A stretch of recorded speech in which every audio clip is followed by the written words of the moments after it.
बच्चों good morning. बहुत खुश नजर आ रहे हो आज। चलिए आज हम नया अध्याय अनुपात और समानुपात के बारे में जानेंगे। और अनुपात और समानुपात में सबसे पहले हम अनुपात के बारे में पढ़ेंगे। अनुपात हम किसे कहते हैं, क्या है, इसकी परिभाषा क्या है, इसकी विशेषताएं क्या है और इनका संयोजन किसे कहते हैं।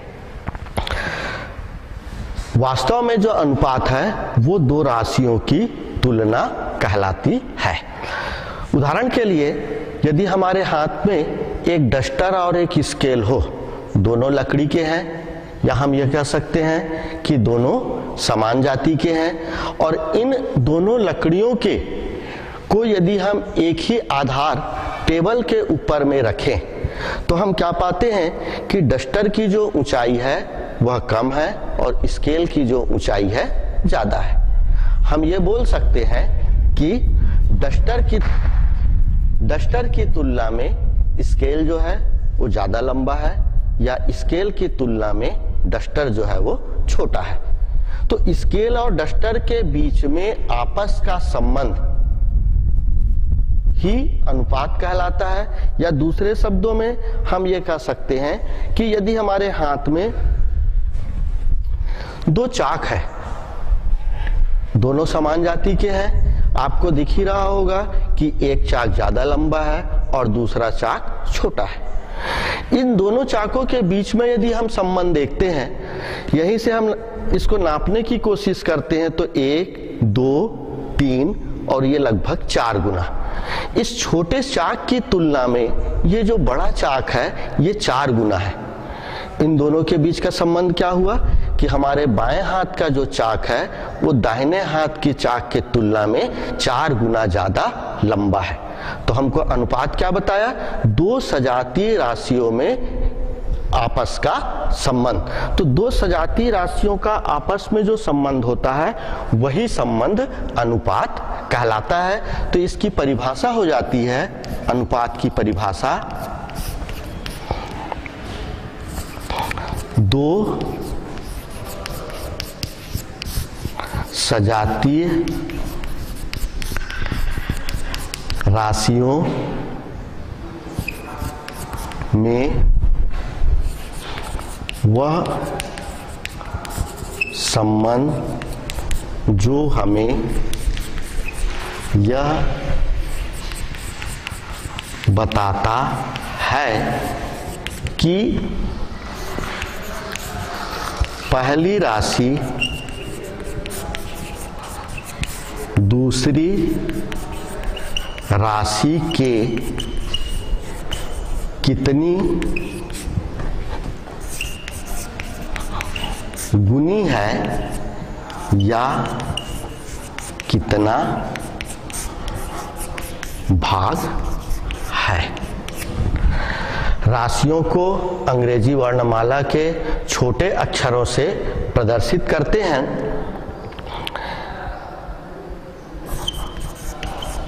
पहली राशि यदि A व दूसरी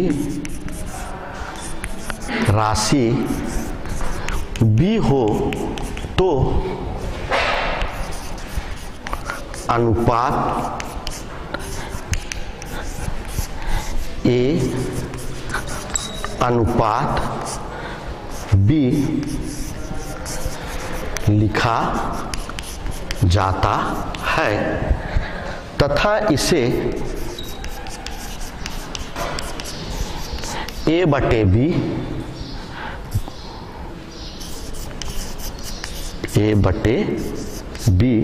भी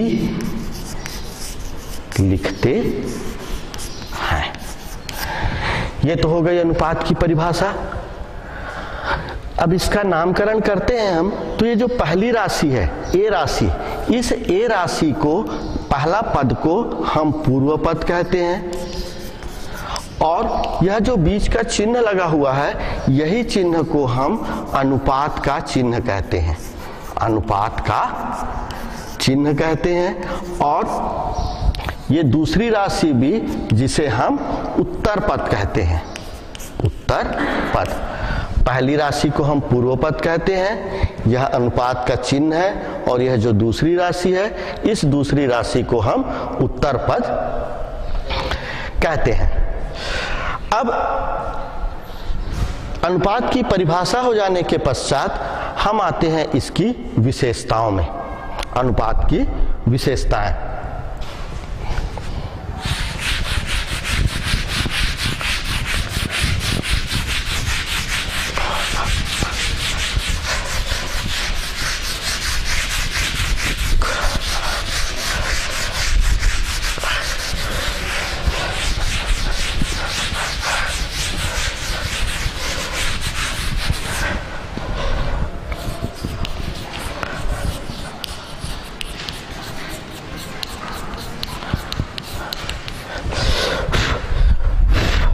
अनुपात की विशेषताएं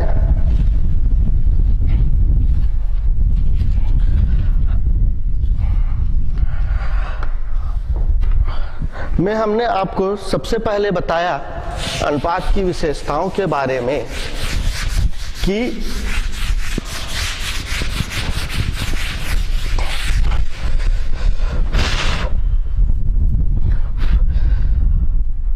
अनुपात जो हम ज्ञात करते हैं किसी भी राशियों का, वो दो सजातीय राशियों में ही ज्ञात करते हैं, या दूसरे शब्दों हम ये बोल सकते हैं अनुपात सदैव सजातीय राशियों में ही ज्ञात की जाती है, या सजातीय राशियों में भी ही निकाली जाती है। तो पहली विशेषता ये हो जाएगी इसकी कि अनुपात सदैव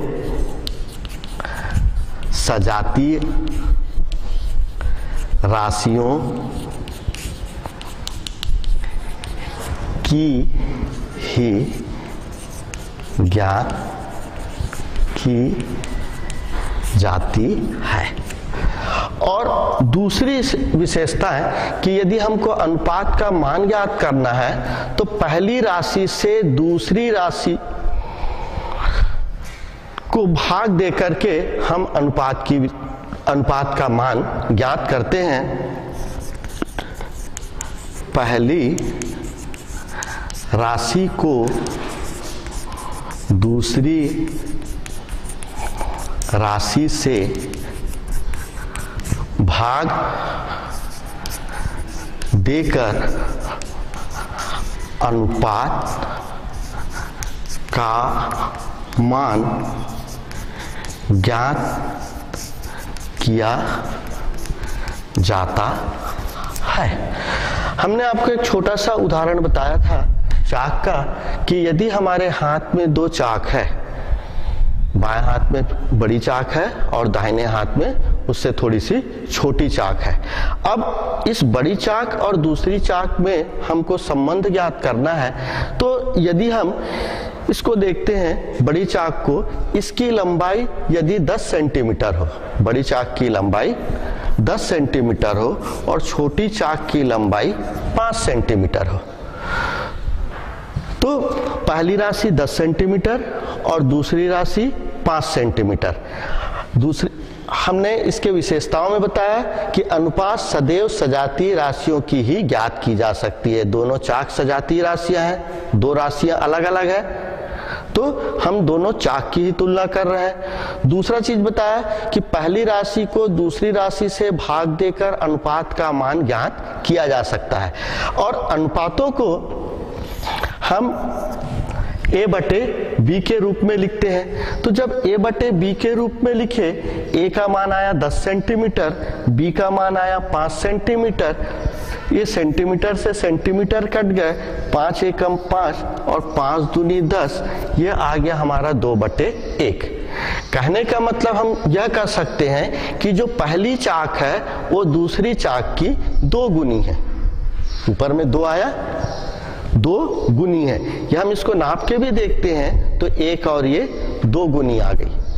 और एक चीज आपको यहाँ पर दिख रहा होगा कि हम पहले तो इसके माप के साथ में मात्रक को लिखे, लेकिन इसके दोनों मात्रक या दोनों इकाइयां आपस में कट गई और सिर्फ 2 बचा। या हम ये बोल सकते हैं कि अनुपातों का कोई मात्रक, कोई इकाई नहीं होता है। इसके बाद अनुपात की विशेषताएं कुछ और आती हैं, जैसे अनुपातों में हम समान राशि की गुणा करते हैं तो उनके मानों में कोई अंतर नहीं आता है। जैसे हमारा कोई अनुपात है A/B, इस अनुपात में यदि हम A का गुणा K से कर दिए और B का भी गुणा K से कर दिए तो ये गुणा होने के पश्चात AK/B हो गया, या हम इसको लिख देंगे AK/BK। तो तीसरी विशेषता है, अनुपात में समान राशि का उसके पूर्व पद या उत्तर पद में गुणा करने पर उनके मानों में कोई अंतर नहीं आता। ठीक उसी तरीके से अनुपात के पदों में समान राशि का भाग देने पर भी उनके मानों में कोई अंतर नहीं आता है।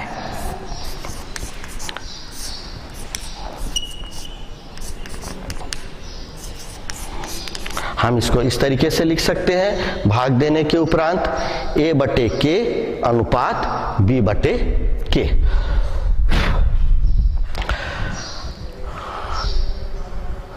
भाग हो गए, गुणा हो गए। दूसरा चीज, कोई भी अनुपात का क्रम नहीं बदलता है। क्रम नहीं बदलता है से आशय ये है पांचवा में, जैसे कि कोई अनुपात है हमारा जिसे हम A/B के रूप में लिखे हुए हैं, यदि हम इसको उल्टा लिख दें तो यह हो जाएगा B/A। तो ये जो A/K है वो A/B है, वह B/A के बराबर नहीं होगा। आप उसको उदाहरण से भी समझ सकते हो। पहले जो उदाहरण बताया गया था A/B बराबर 10/5, हम जब इसको कैंसिल किए तो 2/1 आया। जब हम इसको उल्टा करके लिखेंगे तो वो 1/2 हो जाएगा, और 1/2 का मतलब आधा होता है। तो पहला 2 गुना आया था और दूसरी बार में यदि हम उसको B/A के रूप में कर दिए तो वो आधा हो गया। तो वो दोनों समान नहीं होंगे। या हम यह कह सकते हैं कि इसकी महत्वपूर्ण विशेषता कि कोई भी अनुपात का व्युत्क्रम जो है वो अपने पूर्व अनुपात के समान नहीं होता है। नेक्स्ट इसके बाद आता है हमारा अनुपातों का संयोजन।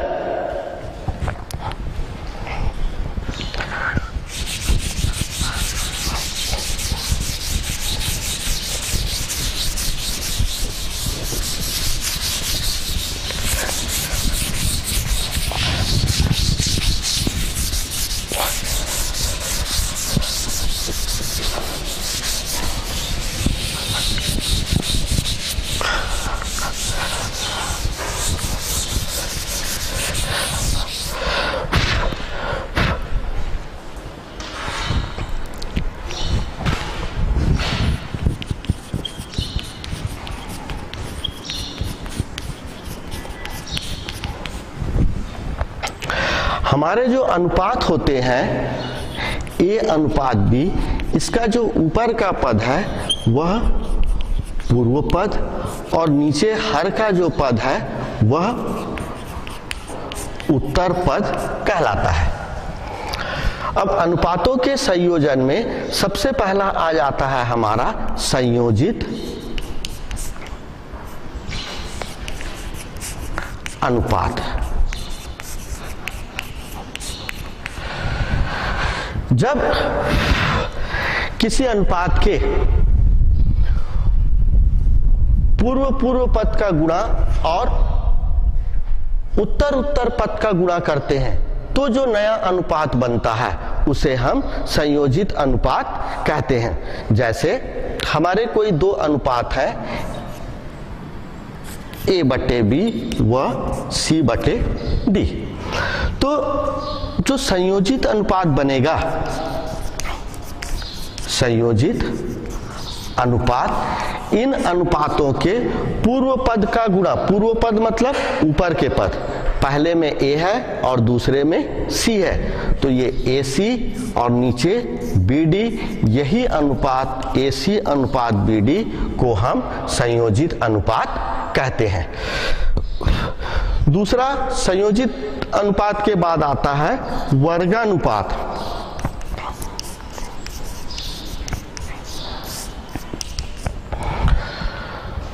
दूसरा महत्वपूर्ण अनुपात है वर्गानुपात।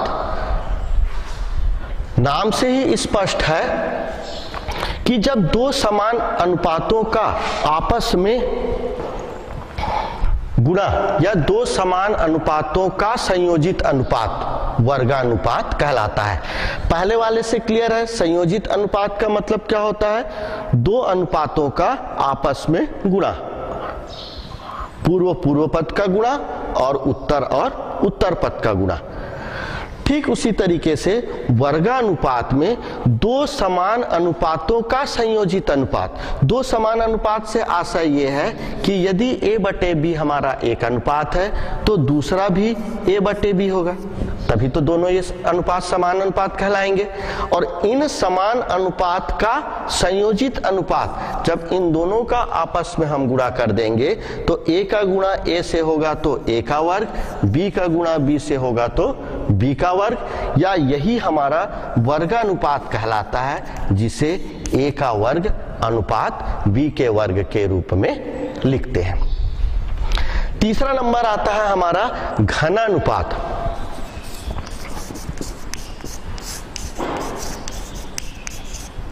नाम से ही स्पष्ट है, घन मतलब 3 बार, अर्थात 3 समान अनुपातों का संयोजित अनुपात।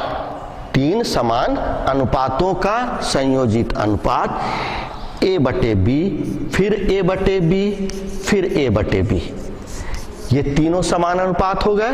और तीनों समान अनुपातों का संयोजित अनुपात मतलब तीनों के पूर्व पदों का हम गुणा कर देंगे तो A का घात 3 बटे B का घात 3 प्राप्त होगा, और इसी को ही हम घनानुपात कहते हैं। और A का घात 3 अनुपात B का घात 3 इसे लिखा जाता है। घनानुपात के बाद आता है हमारा वर्गमूलानुपात। चौथा नंबर पे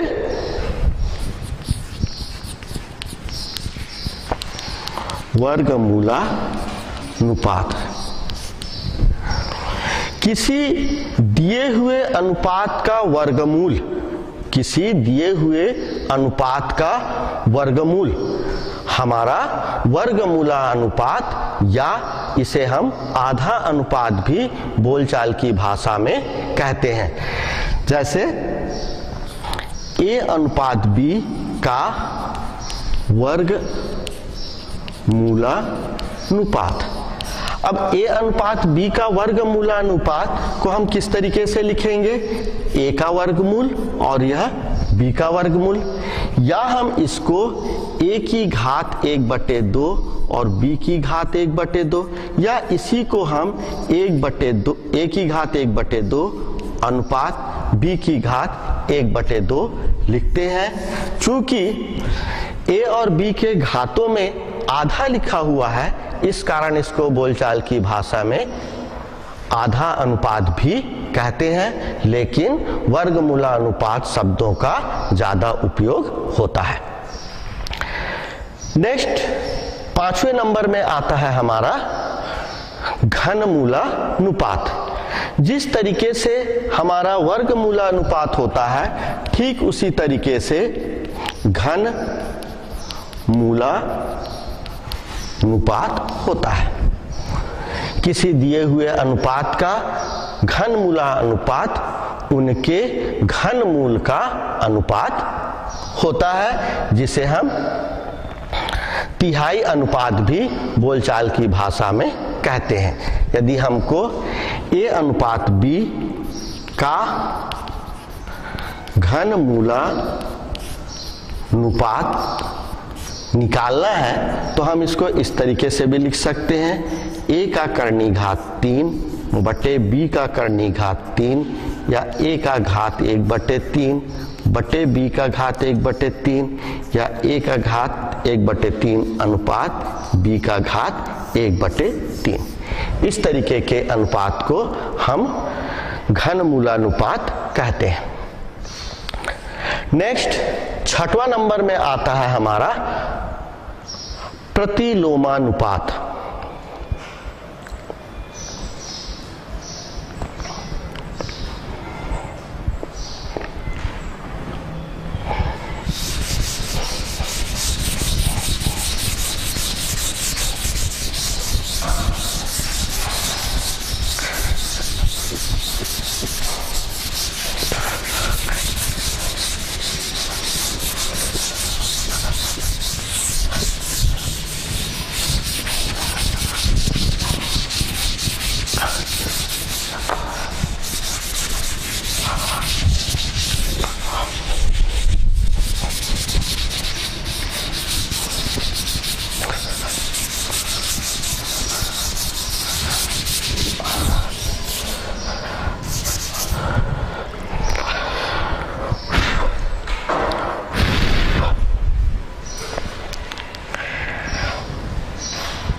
प्रतिलोमानुपात नाम से ही स्पष्ट है, प्रतिलोम का अर्थ होता है उल्टा।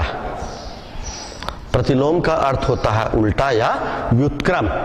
अब कोई दिया हुआ अनुपात ए अनुपात बी कोई अनुपात दिया हुआ हो, तो यदि उसका पूर्व पद अगले अनुपात में उत्तर पद बन जाए और उत्तर पद अगले अनुपात में पूर्व पद बन जाए, तो वह पहले दिए हुए अनुपात का प्रतिलोमानुपात होता है।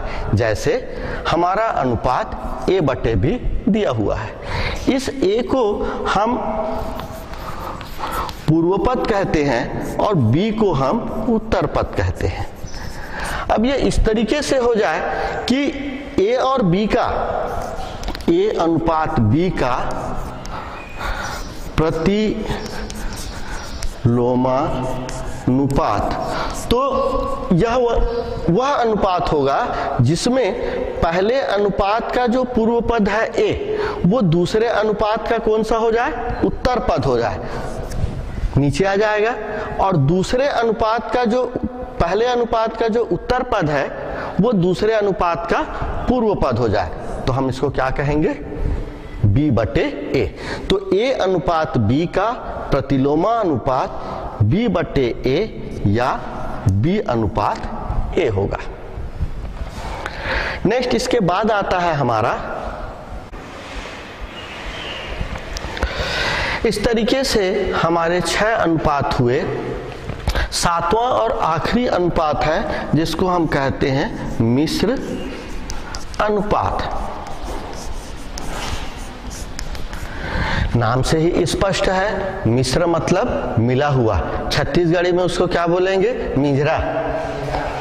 तो इस तरीके से वह अनुपात जो मिला हुआ अनुपात हो, हमारे अनुपात के पद 2 या 2 से अधिक हो, तो उनके पूर्व पदों का गुणनफल और उनके अंतिम उत्तर पदों का गुणनफल से जो नया अनुपात प्राप्त होगा उसको हम कहते हैं मिश्र अनुपात। जैसे हमारे 3 अनुपात हैं, a/b, c/d व e/f का मिश्र अनुपात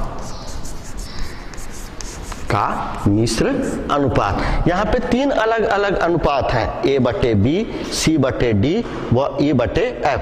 तो तीनों अनुपातों का जो गुणनफल होगा a, c, e और नीचे में आ जाएगा b, d, f, ACE/BDF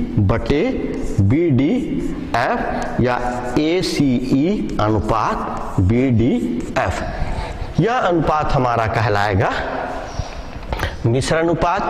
बोलचाल की भाषा में छत्तीसगढ़ी में इसको हम मिंजरा अनुपात भी कहते हैं। ये तो हो गया हमारे अनुपातों का संयोजन या अनुपातों के प्रकार के बारे में। इस अनुपात के प्रकार के पश्चात एक और आता है, वो है हमारा अनुपातों की तुलना।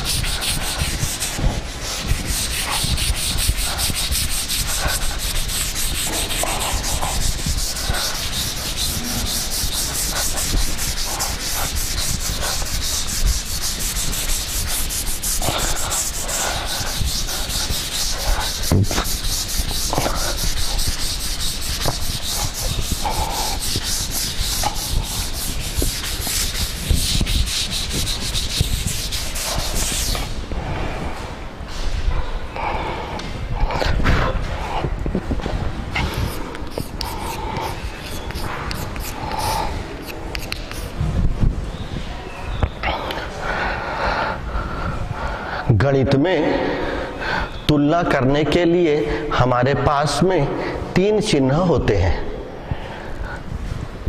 3 चिन्ह कौन कौन से होते हैं?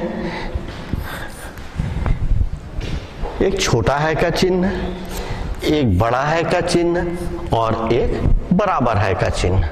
अब यदि हम इन अनुपातों की तुलना करते हैं, पहला में लेते हैं यदि a/b एक ऐसा अनुपात है जो c/d के अनुपात से छोटा है। a/b छोटा है c/d से।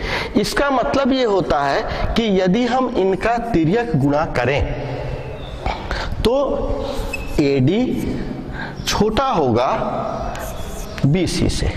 तो ये पहली तुलना हो गई।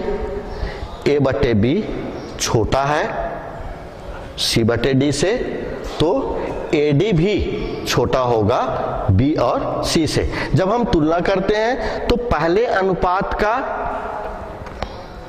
पूर्व पद और दूसरे अनुपात का उत्तर पद, इन दोनों का आपस में गुणा हो जाता है, और दूसरे बार में पहले अनुपात का उत्तर पद और दूसरे अनुपात का पूर्व पद, इन दोनों का आपस में गुणा हो जाता है। ध्यान ये रखना है इस समय कि हमको चिन्हों के क्रम को बदलना नहीं है। दूसरी स्थिति आती है हमारी कि a/b बड़ा है c/d से। इस परिस्थिति में भी अब ये जो AD है यह बड़ा हो जाएगा BC के। चिन्हों को हमको पलटना नहीं है। और तीसरी स्थिति आती है a/b बराबर है c/d के, तो A और D यह भी बराबर होगा BC के। तो तुलना हम 3 प्रकार से कर सकते हैं, या तो दोनों अनुपात एक दूसरे से छोटे या बड़े होंगे या बराबर होंगे। तो ये कहलाया हमारे अनुपातों की तुलना। तो इस तरीके से हमने देखा कि अनुपात क्या है, अनुपात किसे कहते हैं, अनुपात की विशेषताएं क्या हैं, अनुपात के प्रकार क्या हैं और अनुपातों की तुलना हम किस तरीके से करते हैं। इन सभी नियमों की सहायता से अब हमको इनके प्रश्नों को हल करना है। कुछ सवाल आज हम देख लेते हैं, इसके कुछ सवाल कल देख लेंगे। तो इसके सवाल में आते हैं।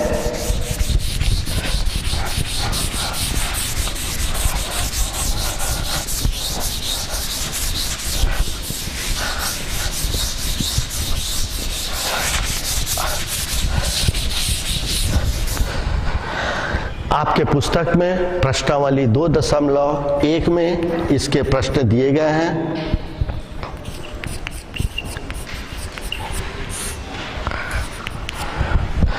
और इसमें से हम कुछ प्रश्न लेते हैं कि यदि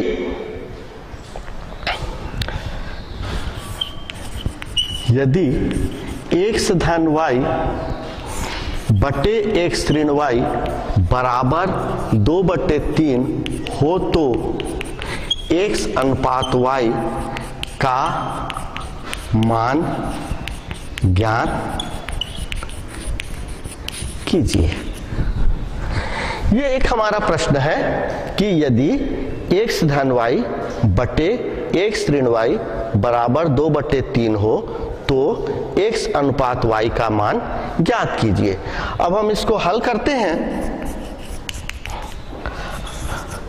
हमारा दिया है x धन y बटे x ऋण y बराबर 2/3।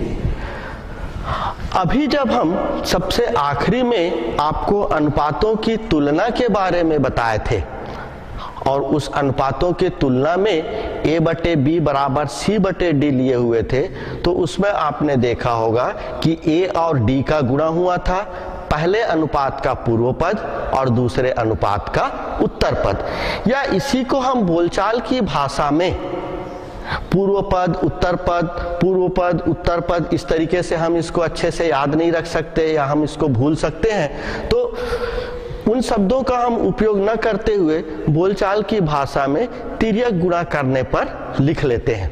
तो जब हम इसका तिर्यक गुणा करते हैं, तिर्यक गुणा करने पर तिर्यक गुणा करते हैं तो हम क्या पाते हैं, 3 का गुणा x धन y से हुआ और 2 का गुणा x ऋण y से हुआ।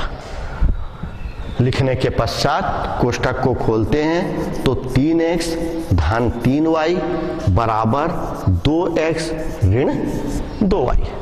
अब यहाँ पर दो अलग अलग पद हमको दिख रहे हैं, एक x वाले पद दिख रहा है और दूसरे y वाले पद दिख रहे हैं। तो हम x वाले पद को एक ओर ले आते हैं और y वाले पद को दूसरी ओर ले जाते हैं, जिसको गणित की भाषा में पक्षांतर करने पर कहते हैं। तो जो भी हम कार्य करें,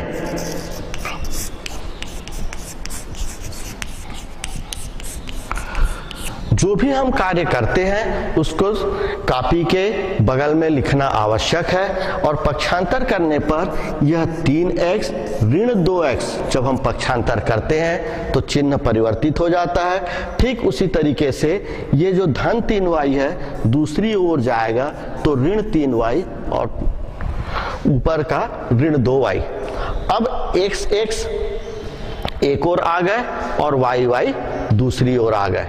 समान चिन्ह जब होते हैं तो वो आपस में जुड़ जाते हैं। इस 3x में से 2x घटेगा तो x बचेगा और ऋण 3y और ऋण 2y ये दोनों जुड़ जाएंगे आपस में, ऋण 5y हो गए।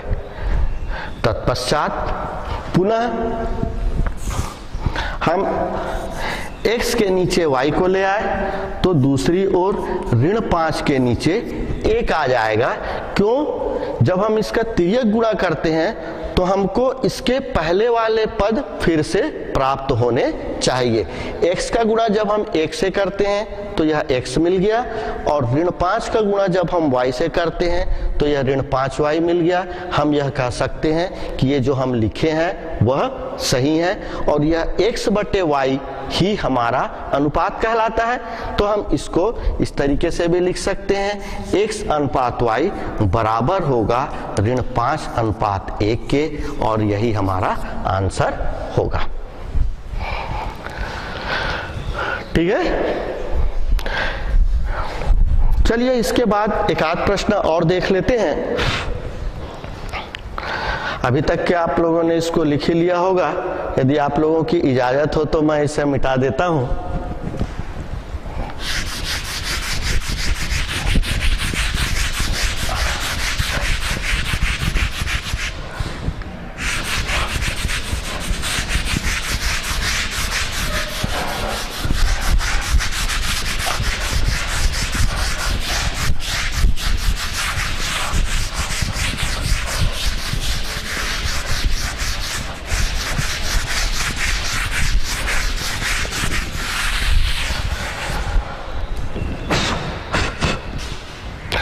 एक आध प्रश्न और देखते हैं। जैसे यदि x अनुपात y बराबर 2 अनुपात 5 हो तो 2x धन 3y बटे 3x धन 2y का मान ज्ञात कीजिए। मान ज्ञात कीजिए पहले से लिखा हुआ था। जिसको हमने मिटाया नहीं था। अब ये हमारा अगला प्रश्न है कि यदि x अनुपात y बराबर 2:5 हो तो 2x धन 3y बटे 3x धन 2y का मान ज्ञात कीजिए। अनुपात किसी भी संख्या का छोटा रूप या न्यूनतम रूप को बताता है। हम अनुपात से यह नहीं कह सकते कि वह उसका वास्तविक मान है। ठीक इस तरीके से इसका हम हल देखते हैं।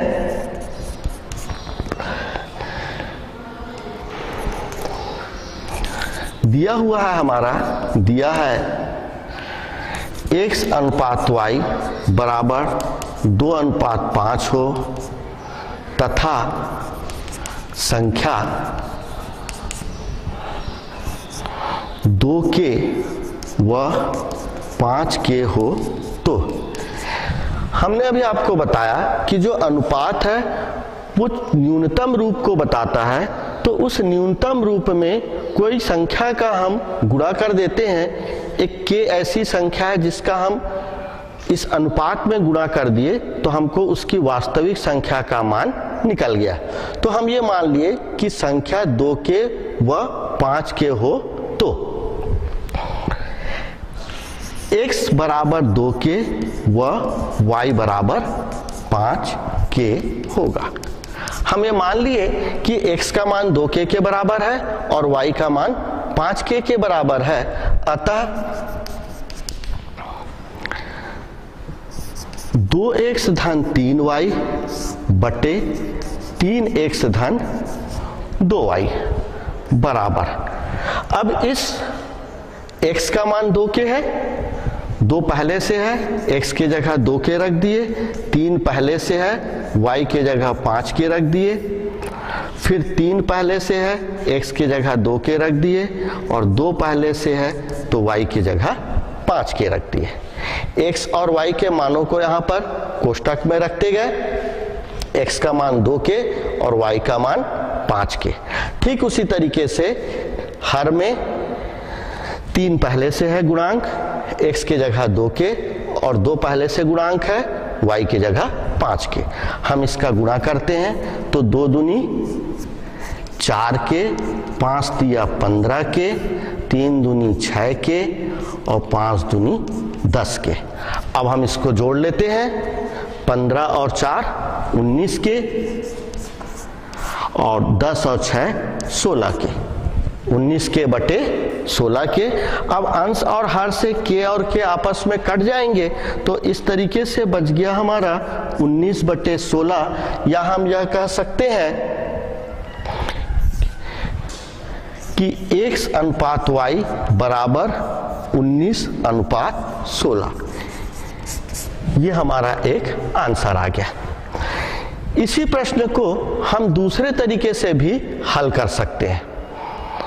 हमारा बताने का मतलब यह है कि कोई भी शिक्षक के द्वारा बताया गया तरीका ही अंतिम नहीं है। आप उसको अपने तरीके से भी दूसरे तरीके से भी हल कर सकते हो। हम दूसरा तरीका भी आप बताते हैं, आपको फैसला करना है कि आपको कौन सा तरीका अच्छा लग रहा है। कोई तरीके गलत नहीं है। दूसरे तरीके से बनाते हैं, उसी में हम देखते हैं कि हमको जो ज्ञात करना है वो 2x धन 3y बटे 3x धन 2y, इसका मान ज्ञात करना है। हम क्या करते हैं कि अंश में से और हर में से दोनों से y को उभयनिष्ठ निकाल लेते हैं। जब हम यहां से y को कॉमन या उभयनिष्ठ निकालते हैं, यहां पर 2x है,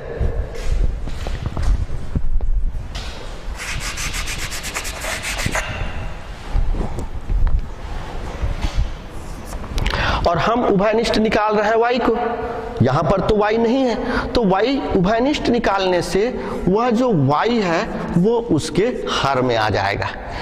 जब हम कोष्टक को खोलेंगे y का गुणा जब हम इससे करेंगे तो ये गुणा होगा तो y और y अंश और हर के दोनों आपस में कैंसिल हो जाएंगे। हमारे पास क्या बचेगा? सिर्फ 2x जो इधर प्रश्न में दिया गया है। ठीक उसी तरीके से यहां से हम y को उभयनिष्ठ निकाल लिए तो y हट गया तो 3 बचा। वही प्रक्रिया नीचे की ओर करते हैं, y को फिर उभयनिष्ठ निकाले, यहां 3x है तो ये हो जाएगा 3x बटे y, क्योंकि कोष्टक को जब हम खोल के गुणा करेंगे तो देखेंगे कि ये y और y कट जाएगा, हमारा 3x बचेगा जो प्रश्न में 3x दिया हुआ है। ये प्रक्रिया को अपने मन में करके हमको देख लेना है, जिससे हमको ये पता चल जाए कि जो हम कर रहे हैं वो सही है। दूसरी स्थिति में y निकल गया तो 2 बचा। अब हम क्या देखते हैं कि इसके अंश में भी y है और हर में भी y है, ये दोनों y आपस में कैंसिल हो जाएंगे। बच गया हमारा 2x बटे y धन 3 और 3x बटे y धन 2।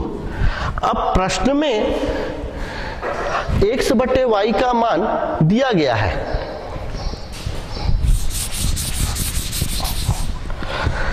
प्रश्न में x अनुपात y का जो मान है ये 2:5 हमारा दिया ही हुआ है, तो हम इस x बटे y के जगह में 2/5 को लिख देते हैं। यहां पर लिख दे रहे हैं हम 2 और ये 2/5 धन 3 पूरा का बटे 3 और 2/5 धन 2। अब इसको हम हल कर लेते हैं। 2 दूनी 4 और इसका लघुत्तम निकाल लेंगे तो 5 आ जाएगा, तो 4 और ये 5 दिया 15/5 और नीचे वाले का हम लघुत्तम निकाल लिए तो 3 दूनी 6 और 5 दूनी 10/5। इसका गुणा हो गया, लघुत्तम निकाले तो 5 आ गया, 3 दूनी 6, 5 का गुणा 2 से हुआ तो 5 दूनी 10। इसको हम हल करते हैं तो 15 और 4 19/5 पूरा का बटे 10 6 16/5। अब 19/5 को हम 16/5 से भाग दे रहे हैं, तो 19/5 को जब हम 16/5 से भाग देंगे तो 19/5 गुणित 5/16, ये 5 और 5 आपस में कैंसिल हो गए, हमारा बच गया 19/16 या 19:16 और यही हमारा उसका मान है। पहले तरीके में भी आप देखो कि उसका मान 19/16 निकला हुआ था, दूसरे तरीके से भी उसका मान 19/16 ही निकला है, मतलब हमारा दोनों तरीका सही है। इसके कुछ सवालों को आप लोग बनाएंगे, कल हम इससे संबंधित और कुछ 1-2 प्रश्न बताएंगे। तब तक के लिए इजाजत दीजिए, धन्यवाद।